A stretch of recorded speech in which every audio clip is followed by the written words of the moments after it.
السلام علیکم، welcome to set ٹیک۔ آج کا ہمارا ٹاپک ہے آپ نماز کیوں پڑھتے ہیں؟ یہ سوال میری لائف کا بہت ہی مشکل سوال ثابت ہوا۔ کیا نماز فرض ہے؟ شکر ادا کرنے کے لیے پڑھی جاتی ہے؟ خدا ہے ہی اس قابل؟ جہنم کے خوف سے؟ یہ وہ جواب ہے جو مجھے اس کے جواب میں ملتے۔ ایک ٹائم تھا جب میں نماز جہنم کے خوف سے پڑھتی تھی۔ جہنم کا خوف مجھے اٹھا کے نماز کے لیے جا کھڑا کرتا تھا، پر مجھے وہ نماز فرض کی ادائیگی کبھی بھی نہ لگ سکی۔ پھر مجھ سے نماز نہ تو آرام سے پڑھی جاتی تھی اور نہ یکسوئی سے۔ پھر خوف بھی کم ہوتا گیا۔ پھر جنت کا بیان پڑھا تو اس کو پا لینے کی چاہ جاگی۔ میں پھر سے نماز پڑھنے لگی، مگر یہ بھی چند دن کی کیفیت رہی۔ اپنے ابو جان سے کہا تو بولے، بیٹا اس نے دنیا کی ہر نعمت سے نوازا ہے، تم اس کا شکر ادا کرنے کے لیے پڑھا کرو۔ ذہن میں یہ رکھ کر بھی نماز پڑھ لی۔ دل کی حالت تک بھی ہوئی تھی۔ پھر ایک دن بہت عجیب بات ہوئی۔ میں جائے نماز پہ کھڑی، مجھے نماز بھول گئی۔ بہت یاد کرنے کی کوشش کی، بھلا نماز ہم کیسے بھول سکتے ہیں؟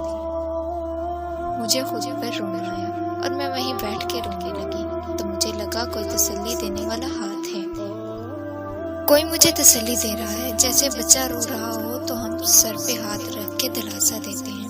مجھے لگا کوئی پوچھ رہا ہے کہ کیا ہوا؟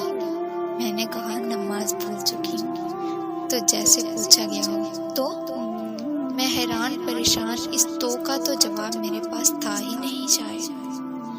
پھر لگا کوئی مسکرا رہا ہو اور کہا ہو نماز کیوں پڑھتی ہو؟ خوف سے؟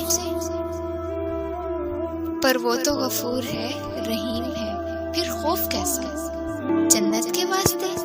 پر وہ تو درگزر فرماتا ہے۔ شکر ادا کرنا، اسے تو ضرورت ہی نہیں تمہارے شکر کی۔ فرض ہے تو زمین پر سر ٹکرانے کو نماز نہیں کہا جاتا۔ وہ اس قابل ہے، تم کیا جانو وہ کس قابل ہے۔ میرے پاس الفاظ ختم، میں بس اس آواز میں گم۔ وہ جو ہے نا، وہ تم سے کلام چاہتا ہے۔ تم اسی کو دوست مانو، اس سے مشورہ کرو، اسی کو داستان سناؤ جیسے اپنے دوست کو سناتے ہو۔ دل کی بے قراری کم ہوگی، پھر نماز میں سکون ملے گا۔ میری آنکھ کھلی تو میں وہیں پہ تھی۔ وہ یقیناً خواب تھا۔ میں دوبارہ سے وضو کر کے کھڑی ہوئی۔ نماز خود بخود ادا ہوتی چلی گئی۔ دل میں سکون آتا چلا گیا، مگر میرا دل سجدے سے سر اٹھانے کو نہ کرے۔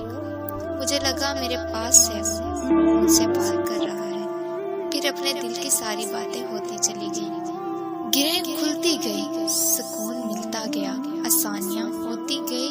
پھر آنکھ اذان سے پہلے کھلنے لگی۔ محبوب سے ملاقات کا انتظار رہنے لگا۔ فرض کے ساتھ نفلی نمازیں بھی ادا ہوتی گئی۔ اللہ کا کرم ہو گیا۔ اللہ پاک ہم سب کو ہدایت کے راستے پر چلائے اور ہمیں 5 وقت کا نمازی بنائے۔ دعا میں یاد رکھیے گا۔